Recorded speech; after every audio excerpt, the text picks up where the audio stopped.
ವಿಪರೀತ ಮಳೆಗೆ ಉಳ್ಳಾಗಡ್ಡಿ ಬೆಳೆ ಹಾನಿ. ಸತತ ಸುರಿಯುತ್ತಿರುವ ಹಾಗೂ ಗುರುವಾರ ಸುರಿದ ಅತಿ ದೊಡ್ಡ ಮಳೆಯಿಂದ ಇಡೀ ರೈತ ವರ್ಗವೇ ಕಂಗಾಲಾಗಿದೆ.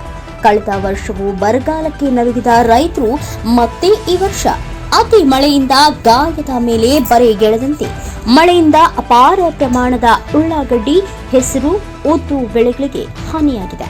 ನವಲಗುಂದ ತಾಲೂಕಿನ ಯಮನೂರು ಗ್ರಾಮ ಪಂಚಾಯಿತಿಯ ಮಾರಗೊಪ್ಪ ಹದ್ದಿನಲ್ಲಿರುವ ಮಂಜುನಾಥ ಸುಬೇದಾರ ರೈತರ ಹೊಲದ ಉಳ್ಳಾಗಡ್ಡಿ ಬೆಳೆಗೆ ಗುರುವಾರ ಸುರಿದ ಮಳೆಗೆ ಹೊಲದಲ್ಲಿ ನೀರು ನಿಂತು ಅಪಾರ ಪ್ರಮಾಣದಲ್ಲಿ ಬೆಳೆ ಹಾನಿಯಾಗಿದೆ.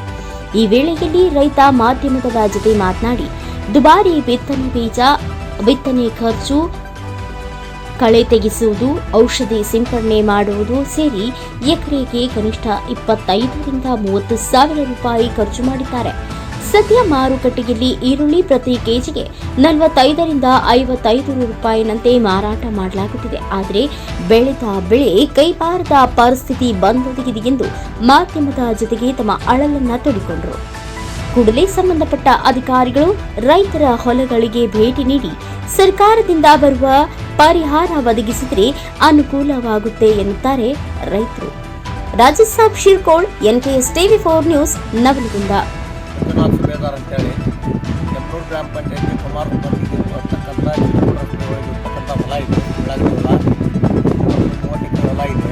ಉಳ್ಳಾಗಡ್ಡಿ ಇದ್ರೊಳಗೆ ನಾವು ಬೆಳೆ ಮತ್ತು ಅತಿಯಾದ ಮಳೆ ಆದ ಕಾರಣ ಬೆಳೆ ಹಾನಿಯಾಗೈತಿ. ಇದು ಸಿಕ್ಕಾಪಟ್ಟೆ ನೀರು ನಿಂತೈತಿ, ಒಳ್ಳೆ ರೋಗ ಬರಾಗತ್ತೈತಿ. ಯಾಕಂದ್ರೆ ಇದು ಪರಿಹಾರ ಯಾರು ಸರ್ಕಾರದಿಂದ ಅದನ್ನ ಮಾಡಬೇಕಂತ ನಾವು ಮೀಡಿಯಾದ ಮುಖಾಂತರ ಕೇಳ್ಕೊತೀವಿ. ಯಾಕಂದ್ರೆ ಭಾಳ ಖರ್ಚು ಮಾಡಿದ್ದೀವಿ. ಬಿತ್ತುವಾಗ 2 ಕಿಲೋ ಗೊಬ್ಬರ ಮತ್ತು ಬೀಜದ್ದು, ಕಳೆದ್ದು, ಎಣ್ಣೆ ಹೊಡಿಸಿದ್ದೀವಿ. ಮತ್ತು ಒಳ್ಳೆ ಮಳೆ ಭಾಳ ಆಗತ್ತದ ಅಂತೇಳಿ ಮತ್ತೆ ಗೊಬ್ಬರ ಕೊಟ್ಟಿವಿ. ಮೇಲೆ ಎಲ್ಲ ಕೊಟ್ಟು ಎಕರೆಗೊಂದು 25,000 ಅದಕ್ಕೀಗ ಪರಿಹಾರ ಆಗಲಿ ಏನರ ಸಂಬಂಧಪಟ್ಟದ್ದು ಯಮನೂರು ಗ್ರಾಮ ಪಂಚಾಯತಿ ಸಂಬಂಧಪಟ್ಟದ್ದು ಬೆಳೆ ಹಾನಿ ಉಳ್ಳಾಗಡ್ಡಿ ಲಾಸ್ ಆಗಿದೆ.